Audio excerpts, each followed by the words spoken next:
ये आंसू, ये सिसकियां, ये बेपनाह दर्द, वो पल जब मौत सिरहाने खड़ी थी। पिताजी हमारे एक भयानक रोग से ग्रसित हो गए। बायोप्सी में बताया कि कैंसर है। वो लम्हे जब जिंदगी तिल तिल कर तड़प रही थी। मैंने सुसाइड ऑलमोस्ट अटेम्प्ट कर भी लिया था। जैसे मैं हाथ पे अपने ब्लेड से मारने लगती थी। ऐसा लगता था ना कि एकदम ही कि अब मुझे जीना नहीं है, मर जाना है। वो हालात जब बर्बादी सामने थी, लेकिन जिंदगी बेबस। मैं जन्म से ही नेत्रहीन था और मैं कुछ भी, जीरो विजन था, कुछ भी देख नहीं सकता था। हर दर पर दामन फैलाया, हर चौखट पर सर पटका। कोई ऐसा लगभग हॉस्पिटल नहीं है कंट्री का जिसको हमने विजिट नहीं किया होगा। मुझे 18 साल हो गए थे शादी के, बच्चे नहीं थे मेरे। सभी जगह दिखाया, बहुत जगह दिखाया, बनारस दिखाया। और जब सब विकल्प समाप्त हुए, तब एक आवाज गूंजी। यहाँ केवल प्रार्थना और संकल्प है। आपकी आस्था, विश्वास, श्रद्धा के अनुरूप आप करते हैं, वैदिक प्रक्रिया करते हैं, आप स्वयं ही ब्रह्म देवता करते हैं और आप स्वस्थ होते हैं। फिर आंखों में आंसू रह गए, लेकिन उनकी तासीर बदल गई। मेरे माथे पर निसंतानता का कलंक लगा हुआ था, जो बाबा ने मुझे चंदन लगा करके आज मुझे ऊंचा स्थान दिया है। गुरुदेव ने मृत्युंजय से कहा, हमारे हाथ में ये क्या है? इसने कहा कि मोबाइल है गुरुदेव। ओहो, तो तुमको दिखाई देने लगा। देखो तो तमाशा, बूझो तो पहेली, सुलझाओ तो गुत्थी, और शामिल हो जाओ तो हमें लगा कि ये ऐसे इतना बड़ा चमत्कार कैसे हो गया, और मेडिकल साइंस ये फेल हो गई। यहां बाबा और भक्तों की पुकार है, वहीं उनके दावों पर विज्ञान की ललकार है। ऐसा संभव ही नहीं है हवन से, पूजा पाठ से फिर से वो दिखने लग जाए। ब्लाइंड सेंटर हैं जहाँ पे नेत्रहीन रहते हैं, उनके ऊपर एक प्रयोग करना चाहिए इनको। 50% भी की रोशनी अगर आज आ रही है, अगर इस माध्यम से आ रही है, तो वो मानने लायक है। आज होगी विज्ञान और विश्वास की टक्कर। आज खुलेगी करौली सरकार धाम की हकीकत। आधी हकीकत आधा फसाना में आज देखिए करौली सरकार के संकल्प का सत्य।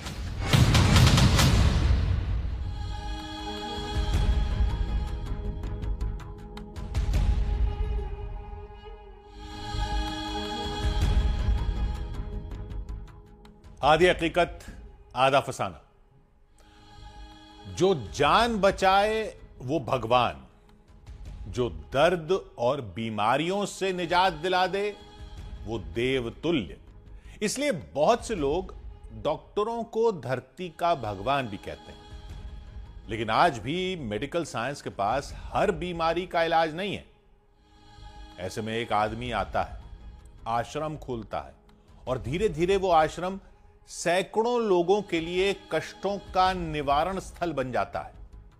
दावा किया जाता है कि उस धाम में असाध्य रोग जैसे कैंसर, खराब किडनी, ट्यूमर या न्यूरोलॉजिकल समस्या सब जड़ से खत्म हो जाते हैं।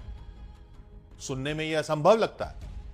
फिर जो लोग खुद को मरीज बताकर इसकी पुष्टि करते हैं वो कौन है? किराए के कलाकार, बाबा के एजेंट, या इत्तेफाकन ठीक हुए लोग, या फिर धाम में वाकई नामुमकिन मुमकिन हो रहा है? चलिए पता करते हैं।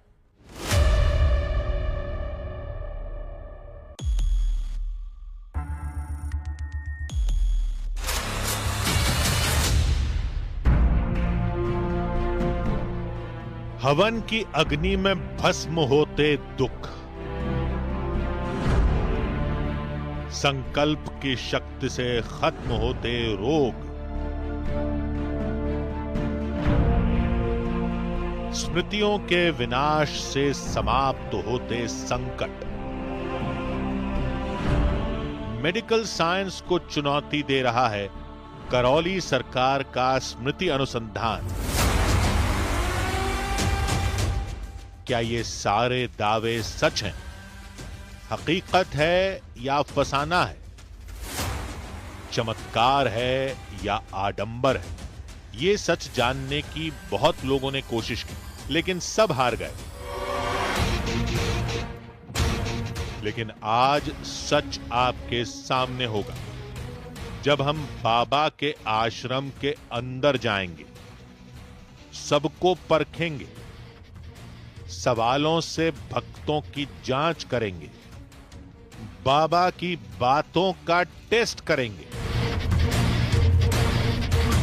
इसी प्लानिंग के साथ हम पहुंच गए उत्तर प्रदेश के कानपुर में स्थित करौली सरकार के आश्रम।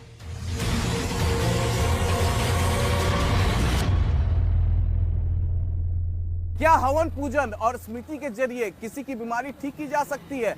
कानपुर के करौली सरकार दावा करते हैं कि वो और उनके शिष्य किसी भी शख्स को सामने खड़ा करके उनकी बीमारियों को स्कैन कर लेते हैं और फिर उसका पूरा समाधान कर लेते हैं।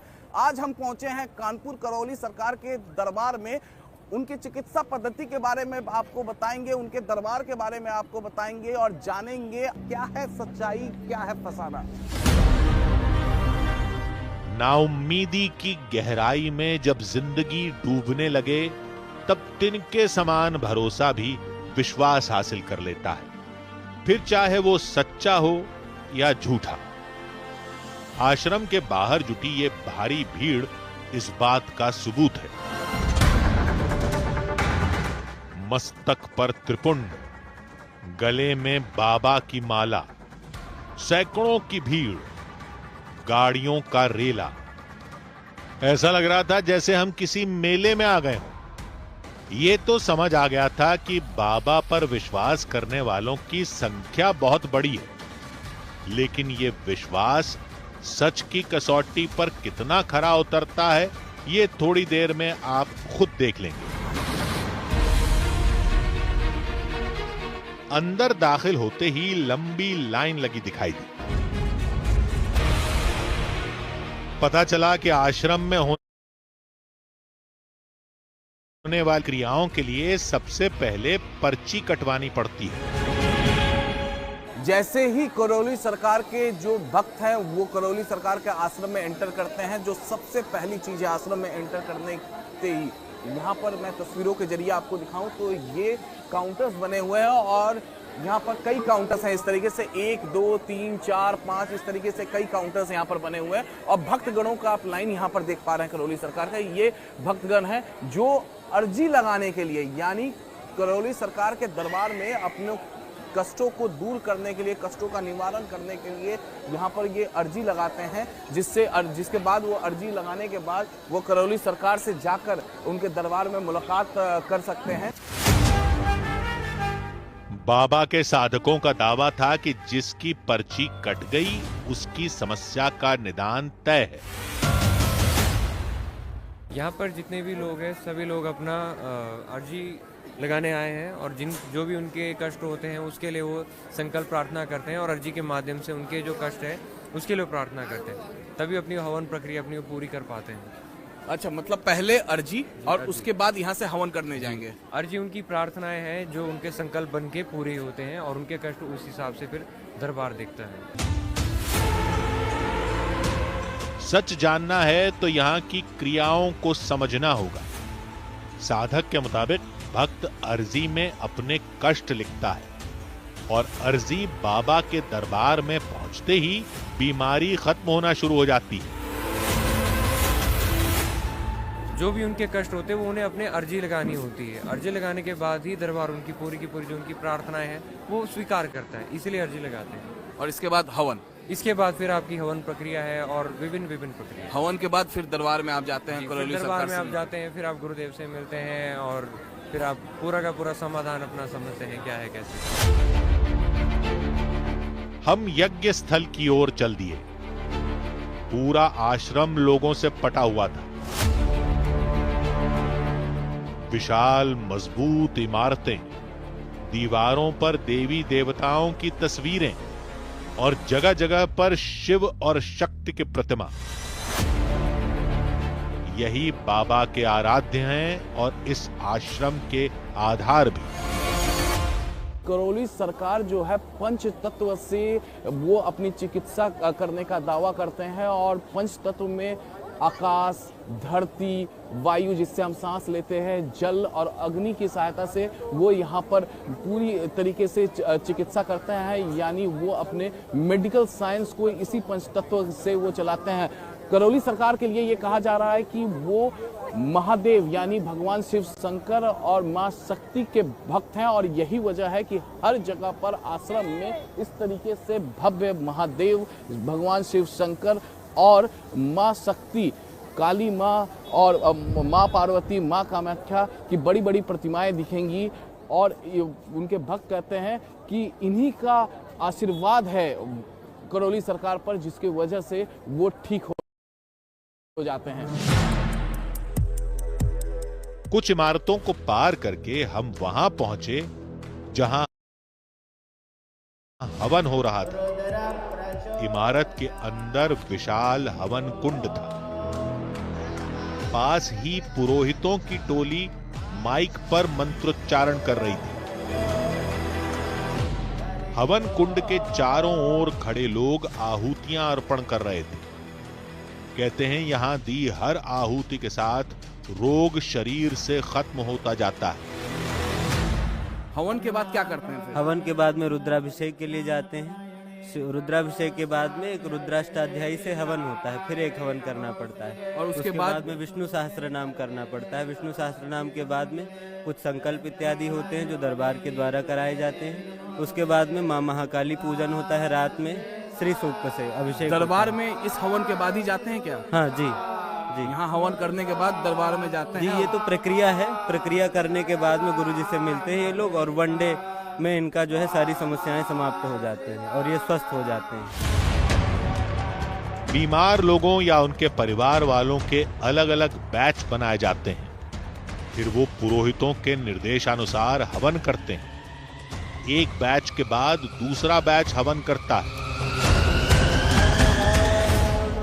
जनमांतरकृतानि च तानि सर्वाणि नश्यन्तो। इस मंत्र का अर्थ है यानि कानि च पापानि जन्मांतरकृतानि च, क्योंकि आत्मा का कभी नाश नहीं होता है।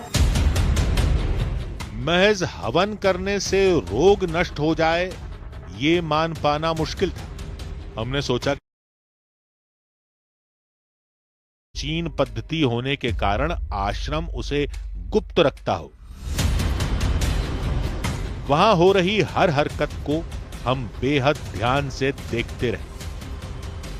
करीब 1 घंटा बीत गया, लेकिन हमें वहां कुछ रहस्यमयी होता नहीं दिखा। तो हमने फिर से रोग नाश का रहस्य पूछा। लोग जो है कई प्रकार के विकार अपने जो है बुद्धि में धारण कर रखते हैं, उससे ग्रसित रहते हैं, पीड़ित रहते हैं, परिवार में क्लेश रहता है। उससे मुक्ति के लिए शरीर के जो कष्ट होते हैं, जो हमारे 7 शरीरें हैं, 6 शरीरें हैं, उनके द्वारा जो भी रोग उत्पन्न होते जाते हैं हमारे स्थूल शरीर में, सूक्ष्म शरीर के द्वारा, तो इस हवन से हम लोग जो है ऊर्जा प्राप्त करते हैं। माँ भगवती की आराधना करते हैं, 10 महाविद्या की जो है हवन करते हैं, 10 महाविद्या का, तो उससे हम लोगों को ऊर्जा प्राप्त होती है। तो उसी ऊर्जा के माध्यम से परम पूजनीय गुरुदेव भगवान श्री करौली शंकर महादेव जो है भक्तों की चिकित्सा करते हैं। किसी सामग्री के कम पड़ने से हवन रुका तो हमने लोगों से बात की। मुझे अस्थमा था जो पूरी तरीके से नष्ट हो गया है अभी, और मेरे भाई को स्कैल्प का सोराइसिस था, वो भी नष्ट हो गया पूरी तरीके से। सिर्फ करौली सरकार के यहाँ आने से नष्ट हुआ? हाँ, उसके पहले हम लोग बहुत जगह गए थे लेकिन कुछ नहीं हुआ था, लेकिन यहाँ पे आए सब एक ही हवन में, वन डे हवन में पूरा चला गया। हमने कई लोगों से सवाल पूछे। सबकी बीमारियों के नाम बदले, लेकिन करौली धाम में ठीक होने की कहानी एक जैसी थी। और वो लोग बीमार हुए फिर आश्रम में ही ठीक हुए, इस बात का सबूत क्या है? इसलिए हमें उनकी बातों पर शक होने लगा था। आधी हकीकत आधा फसाना की टीम वहां लोगों से सवाल करेगी, पूरी व्यवस्था को परखेगी ये बात आश्रम के व्यवस्थापकों को पता थी, इसलिए मुमकिन है कि हमारे लिए भ्रमजाल बुना गया हो। हमारे सामने हवन में बैठे बैठाए लोग बाबा के लिए काम करते हों, या फिर एक्टर हों, या फिर वो लोग हों जो इत्तेफाकन ठीक हो गए हों। हवन स्थली के बाहर सैकड़ों की संख्या में लोग थे। हमने तय किया कि बिना किसी को बताए बाहर किसी को भी चुनकर बात करेंगे, क्योंकि सैकड़ों कलाकार या एजेंट बुला पाना लगभग नामुमकिन काम है। हमने आश्रम में तलाशना शुरू किया।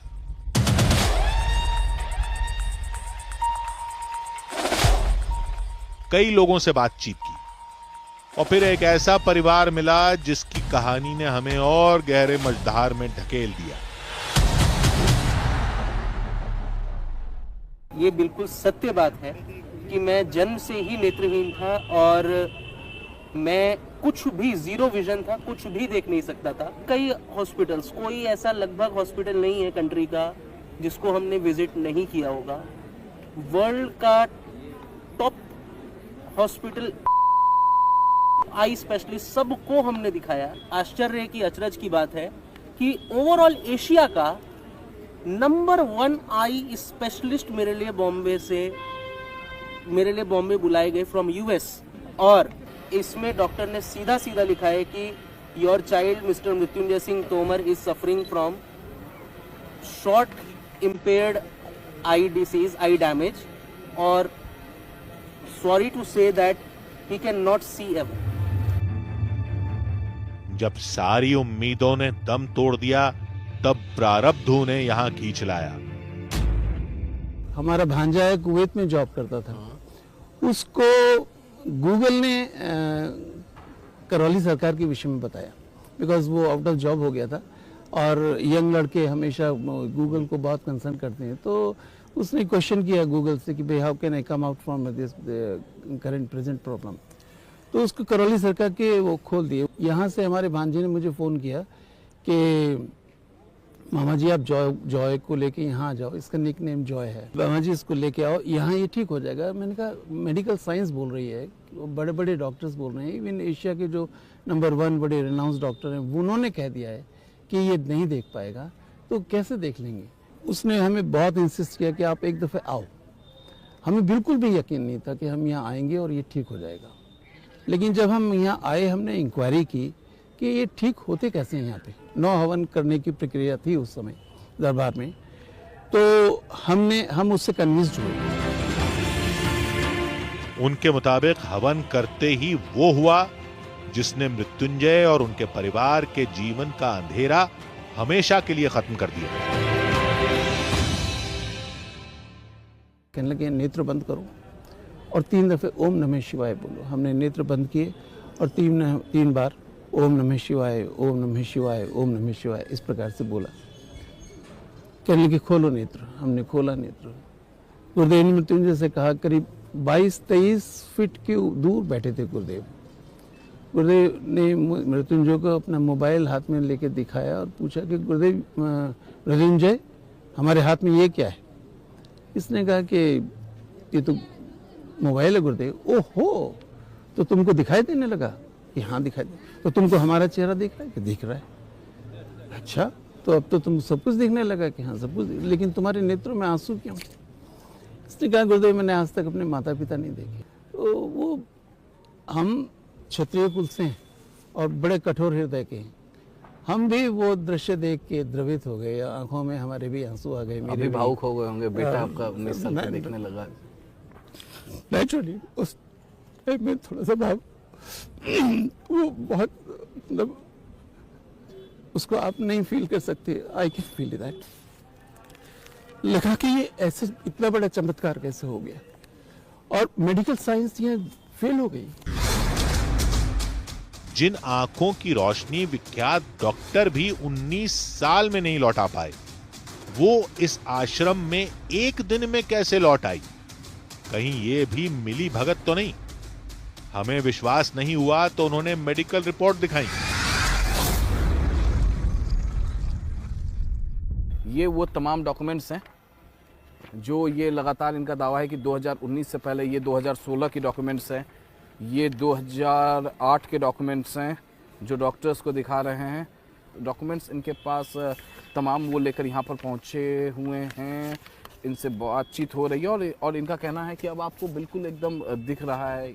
इसका देन सिर्फ सिर्फ सिर्फ सिर्फ और सिर्फ मेरे प्रिय प्रिय प्रिय गुरुदेव करौली शंकर बाबा जी, इसका संपूर्ण श्रेय उन्हीं को जाता है। मेडिकल साइंस जहाँ रुक जाती है वहाँ ये जो करौली सरकार में जो एनर्जी ट्रांसफ़र करने की जो प्रक्रिया है वहाँ से वो शुरू होती है। एग्जाम्पल्स यहाँ हम अकेले नहीं हैं, ऐसे न जाने कितने और लोग हैं जो नाउम्मीद थे और वो ठीक हुए, और इसको हम ईश्वर की कृपा भी कहेंगे। हमारा सवाल ईश्वर की कृपा या आस्था पर नहीं था, सवाल था इस आश्रम में हो रहे इलाज पर। कहीं ऐसा तो नहीं कि मृत्युंजय की आंखें इत्तेफाक से ठीक हो गई हों। हमने और लोगों को तलाशना शुरू किया। फिर हमें मिला मुंबई से आया एक परिवार। और 2-3 महीने में बस एकदम आईसीयू में चली जाती थी मैं, और डॉक्टर्स बता ही नहीं पाते थे कि इसको प्रॉब्लम क्या है। फिर अचानक से ना नेजल पॉलिप्स हो गया, उसकी कोई दवाई नहीं है नॉर्मली। जैसे ना नेजल पॉलिप्स के लिए यहाँ से नाक और आंखों के बीच में एक वेन जाती है, वो वेन में ना वो डॉक्टर्स स्टीरॉइड का इंजेक्शन देते, लेकिन उसके बाद भी डॉक्टर्स बोलते हैं कि हम आपको 100% गारंटी नहीं दे रहे कि वो वापस से नहीं होंगे। बस अकेले रूम में बैठ के रोते रहो, बाहर जाने का कहीं मन ना हो। और अगर बाहर कहीं चले भी जाओ, जैसे ट्रेन्स में ट्रैवल किया करती थी, लोकल ट्रेन्स में मुंबई होती है, तो ऐसा लगता था कि बस पैर नीचे रख ही दूं, चलती ट्रेन से पैर नीचे रख दूं। किसी करीबी से जानकारी मिलने के बाद वो करौली सरकार धाम आई और चमत्कार हुआ। जैसे एस्थमा सारा खत्म, सारे नेजल पॉलिप्स खत्म, सारी फिजिकल प्रॉब्लम्स सारा कुछ खत्म। मैं इतनी बदल गई हूँ, शायद मैं समझा नहीं पाऊंगी। लेकिन जो मेंटल, जो ऐसा लगता था ना कि एकदम ही कि अब मुझे जीना नहीं है, मर जाना है, वो सब उल्टा अब ऐसा लगता था। अब जब से दरबार आए हूँ तो ऐसा लगने लगा है कि नहीं, अब जीना है, बाबा ने नया जन्म दिया है। आज मैं जो भी हूँ सब कुछ गुरुजी और माँ बाबा की वजह से हूँ। कोई पुरानी टीस कुरेदी जाए तो वो यूं ही फूटती है, लेकिन सीरत बदलते आंसुओं की ऐसी कहानी सिर्फ मानसी की नहीं है। मुझे 18 साल हो गए थे शादी के, बच्चे नहीं थे मेरे। सभी जगह दिखाया, बहुत जगह दिखाया, बनारस दिखाया, सबसे बड़ा हॉस्पिटल, वहाँ पे लोग बोले कि वहाँ दिखा लीजिए, वहाँ दिखाए। कहीं से आपको कुछ फायदा नहीं मिला तो आप करौली सरकार के जी 2019 में हम आए थे यहाँ पर, और मेरे फादर के एक दोस्त थे, वही लेकर के आए कि चलो एक बार उस जगह का भी दर्शन करो। आए, बाबा से कहे, प्रार्थना किए, बाबा ने मेरी पुकार सुनी। मेरे माथे पर निसंतानता का कलंक लगा हुआ था, जो बाबा ने मुझे चंदन लगा करके आज मुझे ऊंचा स्थान दिया है। इसके लिए मैं इस दरबार का और बाबा का जन्म जन्मांतर तक ऋणी रहूंगा। जो बाबा ने मुझे पारितोषिक दिया है, गिफ्ट दिया है। 18 साल के बाद मेरे घर में बच्चा आया है। इन लोगों के लिए बाबा का इलाज चमत्कार है और हमारे लिए सवाल।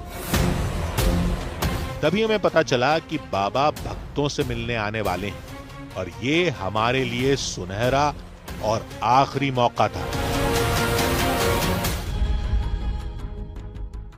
करौली सरकार पर कई तरह के आरोप लगते रहे हैं, जैसे रोग ठीक करने का झांसा देकर मोटी रकम ऐंठना, कलाकारों को मरीज बनाकर पेश करना, उनसे बीमारी ठीक होने की मनगढ़ंत कहानियां सुनवाना, और एक बड़ी टीम का होना जो चमत्कारी बाबा के तौर पर उनकी इमेज बनाती है। करौली सरकार का आश्रम बहुत बड़ा है, इसलिए टीम का बड़ा होना लाजमी है, लेकिन वो टीम करती क्या है यह पता करना मुश्किल है। तब तक हमने जो जांच की थी उसमें हमने भीड़ से अपनी मर्जी से लोग चुने और उनसे सवाल पूछे। सैकड़ों कलाकार मरीज बनाकर हमारे सामने भेजे गए हों, यह नामुमकिन काम है। यह भी सच था कि हमने जिससे भी बात की उन सब ने बीमारी ठीक होने का दावा किया, यानी पलड़ा बाबा के दावे की ओर झुकता है। लेकिन सच दिखती इस कहानी में एक रहस्य और भी है।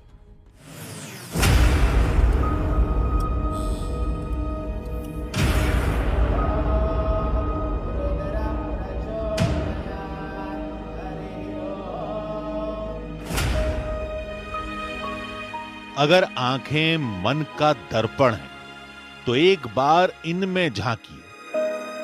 किसी की आंखों में शून्यता दिखेगी तो किसी से बहता दर्द। कोई आंख उम्मीद का घर दिखेगी तो कोई भीड़ में अकेली, लेकिन सब थीं एक ही तरफ। इन सब का संगम थी करौली सरकार की गद्दी, उनका दरबार।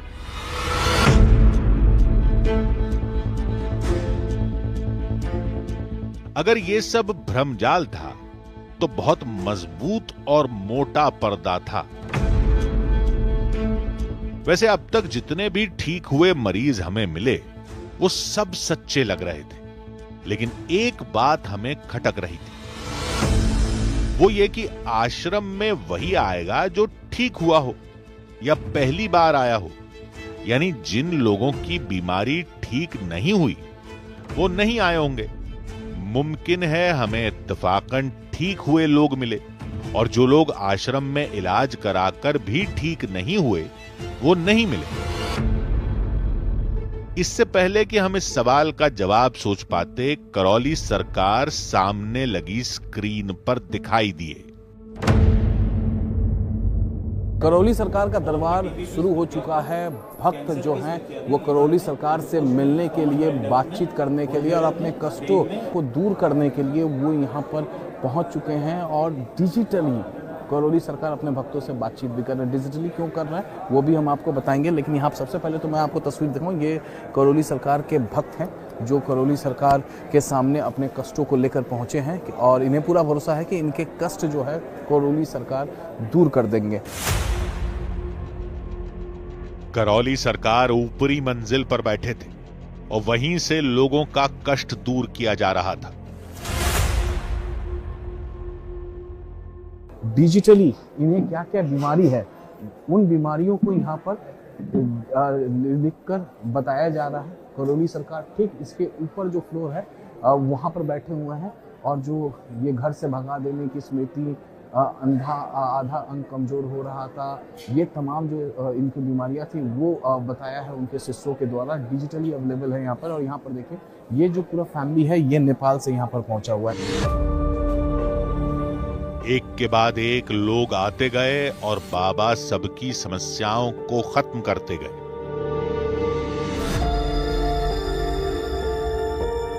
श्वास फूलती थी, ब्रेन स्ट्रोक की स्मृतियां थी, पैरों में दर्द रहता था, माइग्रेन की स्मृतियां थी, हाथ पैरों में सूजन आ रही थी, कैंसर की स्मृतियां थी, ब्रेन में, रक्त में, ब्रेस्ट में, यूट्रस में, फेफड़ों में, गले में, कोलोन में और रेक्टम में। ये सारे कष्ट स्मृतियां बची हुई जो भी नष्ट हो गई। हमें एक खास बात नजर आई। करौली सरकार के आसपास बैठे साधक लोगों की परेशानियां लिख रहे थे। साधक वो पर्ची बाबा को दिखाते थे।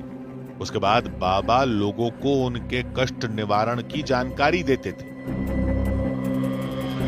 बीच बीच में वो कुछ बुदबुदाते थे, जैसे वो इंसान के अंदर झांकने की या उसकी बीमारी को खत्म करने की कोशिश कर रहे हैं।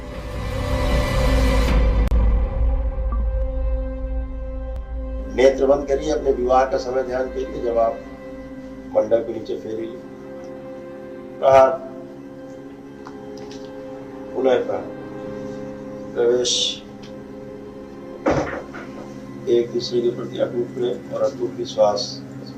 नेत्र खोल के अपने अपने बंधन पूछे 3 बार और नमस्कार हुई। ये प्रक्रिया उलझाने वाली थी।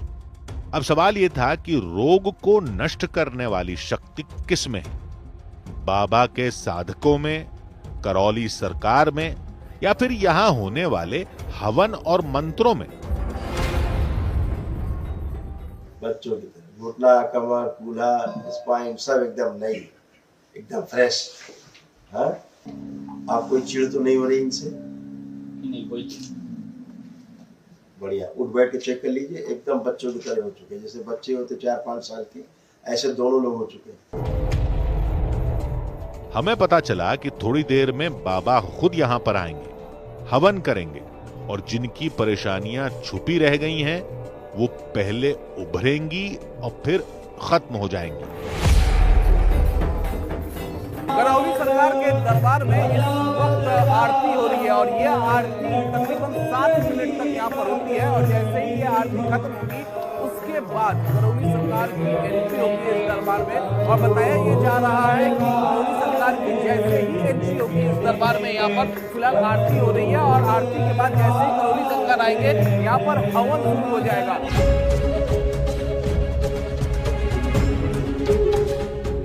थोड़ी देर में करौली सरकार वहां पहुंच गए। बाबा ने सबसे पहले अपने गुरु राधा रमन मिश्र की पूजा की। इसके बाद वो हवन करने लगे।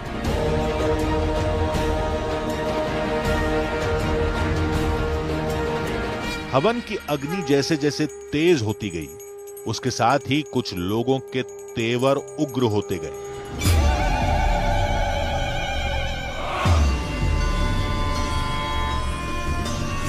कोई चीखने लगा, कोई अपनी जगह पर नाचने लगा, तो कोई दर्द से तड़पने लगा। हर आहुति के साथ अजीब हरकतें करने वालों की संख्या बढ़ती जा रही थी। वहीं बाबा पूरे माहौल से बेपरवाह हवन में लीन थे। कुछ देर बाद हवन खत्म हो गया और उसके साथ ही चीखते चिल्लाते लोग यूं सामान्य हो गए जैसे कुछ हुआ ही ना हो। जो लोग जो महिलाएं या पुरुष जिनका व्यवहार बदल गया था वहां पर तस्वीरें में देखिए, वो अब नॉर्मल होते हुए यहाँ पर। क्या हुआ था आपका जब हवन हो रहा था? क्या हुआ था आपको उस दौरान? हवन हो रहा था तो अपने आप ही शैतान आ गया था। अपने आप। अब ठीक है आप? अब ठीक है। क्या हुआ तो उस वक्त कुछ याद है आपको? याद नहीं है, हम भाग रहा था उधर से। लोग बेशक शांत हो गए, लेकिन हमारे अंदर सवालों का शोर बढ़ता जा रहा था। हम ये समझ गए थे कि सिर्फ पूछकर या देखकर असलियत पता लगाना नामुमकिन था। इसलिए हमने बाबा को अपने तरीके से परखने का फैसला किया। हमने करौली सरकार से मिलने का वक्त मांगा और वो तैयार हो गए।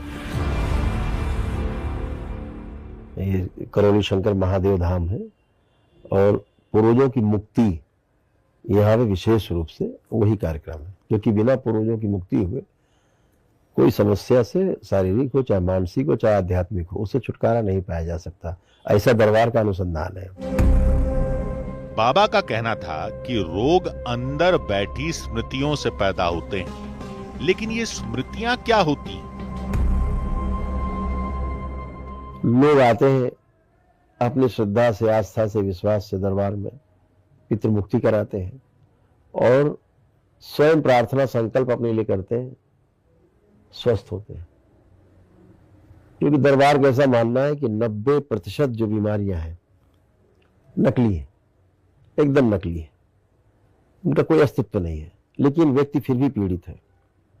वो अपने पितरों की, पूर्वजों की मृत्यु के समय की जो स्मृतियां होती हैं वो बनी रहती हैं, वो नहीं जाती। वह स्मृतियां ब्रेन स्वीकार कर लेता है और जब मस्तिष्क स्वीकार कर लेता है तो उसको मस्तिष्क के द्वारा शरीर स्वीकार कर लेता है। बाबा के मुताबिक उनके आश्रम में भी साइंस से ही इलाज होता है, लेकिन वो विज्ञान आध्यात्म का प्राचीन विज्ञान है। दरबार के अनुसंधान के अनुसार रोग सबसे पहले जो बनना शुरू होता है वो सूक्ष्म शरीर में बनना शुरू होता है। और अगर सूक्ष्म शरीर में रोग बनेगा तो कैसे बनेगा? या तो आपके पिछले जन्मों में कोई कष्ट है या आपके पितृपक्ष में पिता को, भाई को, किसी की मृत्यु हुई है, बाबा की, दादा की, परिवार में माँ की, तो वो जो कष्ट उनको रहे मृत्यु के समय के, उनकी स्मृतियां रहेंगी। मान लीजिए उनकी मृत्यु हार्ट अटैक से हुई है, तो हार्ट के कष्ट आपके परिवार में किसी न किसी को महसूस होने लगे, किसी को ज्यादा, किसी को कम। दरबार का अनुसंधान है कि स्मृतियां अगर नष्ट कर दी जाए तो रोग अपने आप ही विदा हो जाते हैं, बचते ही नहीं, तो स्मृतियां ही रोगों का आधार है। हमने पूछा कि जिन बीमारियों के आगे मेडिकल साइंस फेल हो गई, वो बीमारी आश्रम में ठीक हो जाएगी, ऐसा क्यों माना जाए? अब शरीर बन गए, अब कभी नहीं ठीक होंगे। शरीर, लीवर सड़ गल गया है, बिल्कुल ही सड़ गया, बचा ही नहीं 10%, किडनी गल गई, जितने एसेंशियल ऑर्गन्स हैं दोबारा नहीं बनते डेड होने के बाद। यहां देखा जाता है कि फिर से बन जाते हैं। अब ये उसकी प्रार्थना और संकल्प में ताकत है, और वो इसलिए ताकत है, इसलिए फलित हो रही है उसका प्रार्थना कि वो सही ऊर्जा से, विराट ऊर्जा से, एक सकारात्मक ऊर्जा से उसका जुड़ा हुआ दरबार में, जो कि विज्ञान नहीं मानता इन चीजों को। हमने आज तक जो भी बातें सुनी या समझी थी, ये थ्योरी उससे एकदम अलग थी। लेकिन इस थ्योरी और दावों का सबूत क्या है? तो बाबा ने हमें ही चैलेंज दे दिया कि हम अपनी मर्जी से किसी को भी बैठा दें, वो तुरंत उसकी समस्या बता देंगे और उस समस्या को समाप्त भी कर देंगे। अगर ब्रेन सही नहीं है तो शरीर कभी सही नहीं रहेगा, कभी सही नहीं रहेगा। आप मेरे सामने 2 आदमी लाओगे, ठीक? हमने अपने एक साथी को उनके सामने बैठा दिया। मेरे बारे में, और ये अर्जुन है, हमारा क्रू मेंबर ही है। इन दो, इस जरा कोई बीमारी या कुछ, हाँ बहुत कुछ कर देंगे, अभी तो सब बच्चे ही कर देंगे, सब बैठे हैं जरा, तो वही लिख दो भाई, इसकी बच्चे की जो समस्या है। थोड़ी देर में पर्ची आ गई।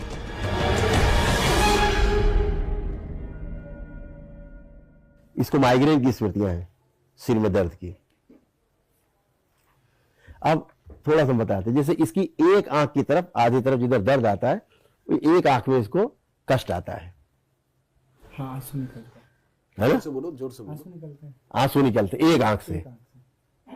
अब ये तो नहीं बताया इसलिए में, आधे में लिखा जी। ये देखिए, यहाँ पर अर्जुन से पहली बार करौली सरकार मिल रहे हैं, और इनके शिष्य ने अर्जुन को लेकर लिख दिया। शिष्यों ने तमाम लिख रखा है, शिष्यों ने लिखा इनकी एक आंख में ज्यादा दर्द आता है, माइग्रेन की स्मृति को लेकर। और जैसा कि अर्जुन, आंखों से आंसू आते हैं, आपके आंखों से आंसू आते हैं, अर्जुन एडमिट भी कर रहे हैं इस बात में। करौली सरकार जितनी भी बातें बताते जा रहे थे, हमारा साथी उनकी हर बात पर हामी भर रहा था। कभी कभी शरीर में कंपन सा इसको महसूस होता है, आता है कंपन, सब देखिए, सब लिखा है जी, बिल्कुल सब लिखा हुआ है। हृदय के स्थान पर अचानक से दर्द होता है। कभी कभी इसको ऐसी स्मृतियां आती हैं खतरनाक, सुसाइड करने का मन करने लगता है, सुसाइडियल थॉट्स आते हैं। आता है सुसाइडियल थॉट, आत्महत्या करने का इच्छा करता है। कब किया आखिरी बार? जब प्रेशर ज्यादा होता है। और कभी कभी हृदय के स्थान पे इसको अचानक से दर्द आता है। होता है। हाँ। हमने सोचा कि कहीं वो माहौल और दबाव के कारण तो ऐसा नहीं कर रहा, इसलिए हमने अपने बारे में पूछा। जब शूट कर रहे थे वहां, उस समय थोड़ा सा आप अनईजी महसूस किया था आपने? किया था? और आंखों और चेहरे पर भारीपन आया? बिल्कुल हाँ आया। हाँ। उस समय। अब ये तो आपने बताया नहीं हमें, लेकिन दरबार लिख के आपको सब दे रहा है।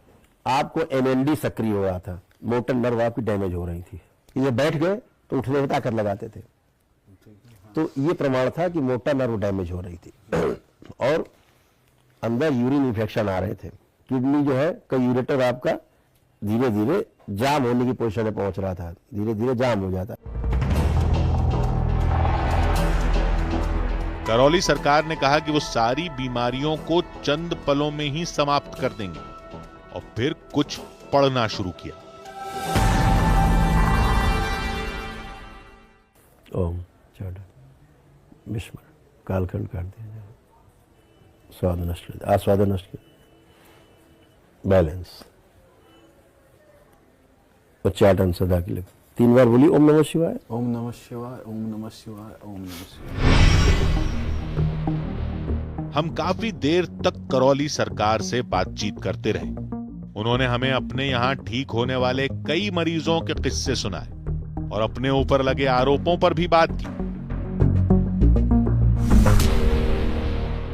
तमाम सोशल मीडिया पे लिख देते हैं कि पैसे लेकर होमन कराते हैं और तमाम तो क्या करें, पैसे न लिए थे, ये व्यवस्था संभालेंगे दरबार की, क्या चाहते हैं? ये जो ढोलक बजा रहे हैं ये पैसे नहीं ले रहे, हम कल से बंद कर देते हैं, 2 रुपया नहीं लेंगे। आओ कौन व्यवस्था संभाल रहा दरबार की? ये जो 2500-1000 आदि भंडारा चल रहा है, धनाधन चल रहा है, जब से देख रहे हैं भंडारा चल रहा है, बिल्कुल देख रहा है। आधे वनडे कार्यक्रम निःशुल्क हो रहे हैं बगैर एक पैसा लिए, वो कौन कराएगा? तो जो सक्षम नहीं है उसको निःशुल्क हो रहा है, जो सक्षम है वो धन दे रहा है, समस्या कहाँ है? फिर उनसे विदा लेकर हम वापस चल दिए। बहुत अच्छा लगा आप लोग दरबार आए, बहुत बहुत अच्छा लगा। बाबा ने हमारे बारे में जो बात बताई थी उसमें काफी हद तक सच्चाई थी। हवन कुंड के पास तबीयत खराब लगना सच था। हमने अपने एक साथी को इस बारे में बताया था। मुमकिन है कि वो बातें किसी ने सुन ली, लेकिन अगर ऐसा था भी तो बाबा को बीमारी के बारे में कैसे पता चला?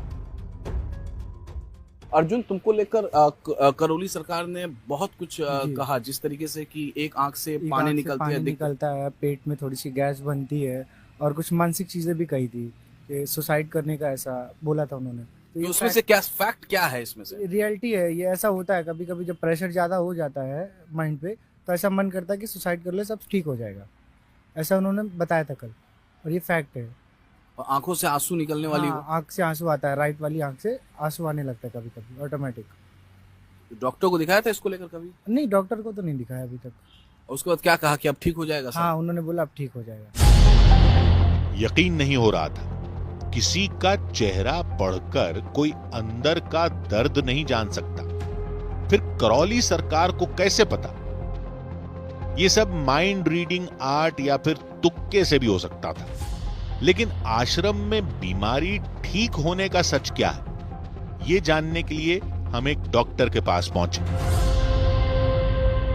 आप सही स्टोरी कर रहे हैं और जनता को जागरूक करना भारतवर्ष में बहुत आवश्यक है, क्योंकि ये चीजें बहुत सालों से चली आ रही हैं और इसके लिए आप लोग बहुत साधुवाद के पात्र हैं। और ये ऐसी चीजें हम लोग वैज्ञानिक तथ्य पे खरी नहीं उतरती हैं।